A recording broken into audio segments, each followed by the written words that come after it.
Have you ever wondered why some people seem to effortlessly stumble into success while others grind for years and barely scrape by? Is it all just luck or hard work? What if I told you that being a little delusional, yes, delusional, might actually be the superpower you need to rewrite your future? Get ready to see your reality in a whole new way.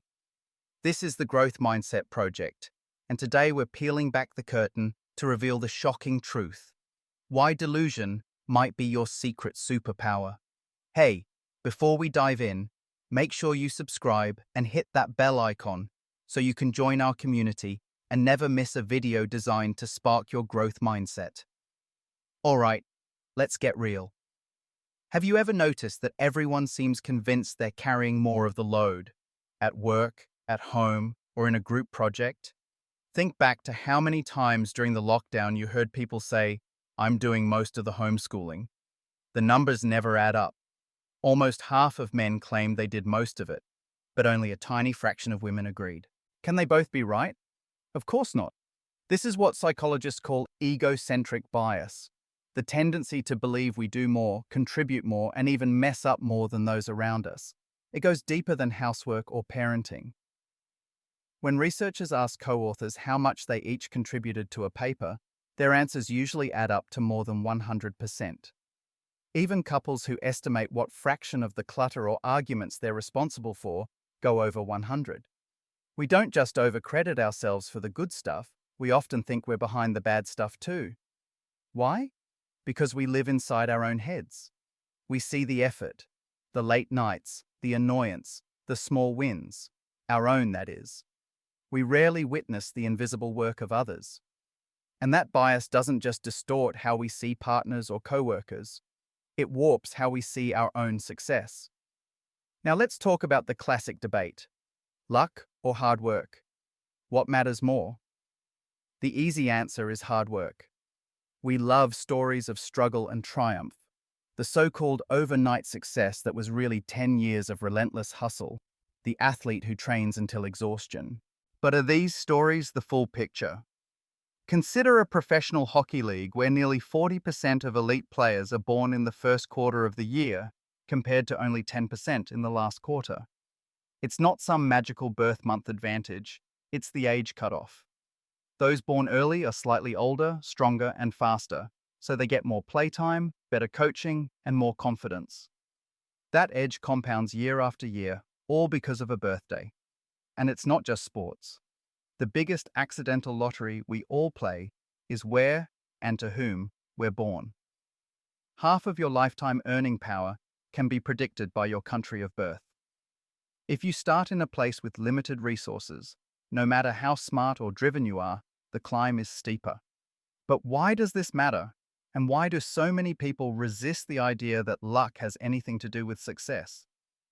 Because if you admit luck played a role, it sounds like your effort doesn't count.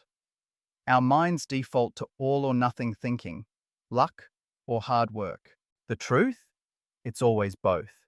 But we downplay luck and amplify hustle. Even the greatest athletes owe part of their record-breaking moments to conditions beyond their control: a perfect track surface, a friendly tailwind, or the exact timing of an event. Everyone trains hard, everyone sacrifices, but sometimes the smallest external factor tips the scale.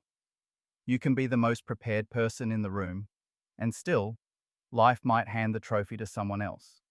Here's another example.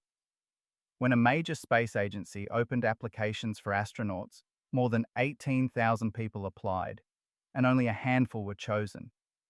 Suppose most of that decision was based on pure merit, skills, training, experience. But let's add just 5% of random luck to the formula. Statistically, that tiny slice of chance means nearly all of the chosen candidates benefited from a significant lucky break.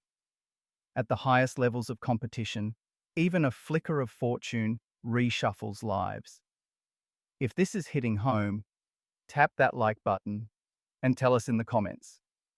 Have you ever experienced an unbelievable stroke of luck, good or bad, that changed your life's course? So why don't we notice our own good fortune? Because by definition, we didn't cause it. It's invisible to us. Like your partner's unseen share of chores, pure chance in your own story goes unacknowledged. But here's where it gets interesting.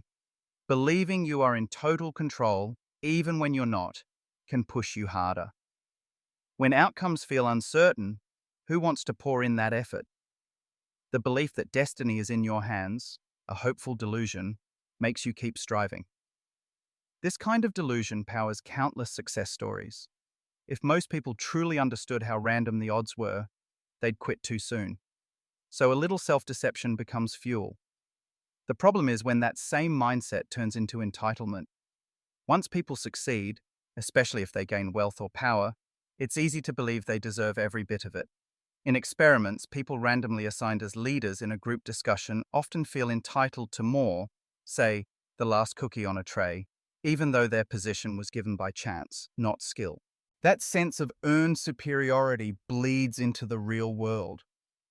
People convinced their success is purely their own effort tend to share less, empathize less, and justify inequality more. They forget the tailwinds that carried them. And when such people end up shaping policy or running companies, that bias affects everyone. Quick reminder, if this is sparking thoughts or challenging assumptions, make sure you're subscribed and leave a comment below. Your support keeps this project growing. Here's the twist. Acknowledging luck doesn't weaken you, it strengthens you. It makes you grateful, grounded, and more likable. Research shows we prefer to be around people who admit their lucky breaks over those who boast only about grind and talent. Gratitude, not entitlement, builds connection. Think about the invisible advantages: education, clean water, safety, infrastructure, support systems most of us didn't build, but benefit from daily. These are gifts of history and community. Yet as soon as people reach comfort or success, human psychology flips. We forget the systems that helped us and start guarding the ladder instead of lowering it for others. That's how inequality grows quietly. But what if we flip that script? What if the real superpower isn't just grinding harder, but learning to hold two truths at once? Believe fiercely that you steer your own ship, and never forget the random wins that set your sails. So next time you feel tempted to credit every win or every loss purely to talent or toil, remember this: luck or hard work is a false choice. Master both and mix in a little empowering delusion, and you'll have the mindset that builds real growth. If you loved this episode and you're ready for more brain-shifting insights, click the videos popping up here. And don't forget to hit that bell so you never miss your next step on the Growth Mindset Project.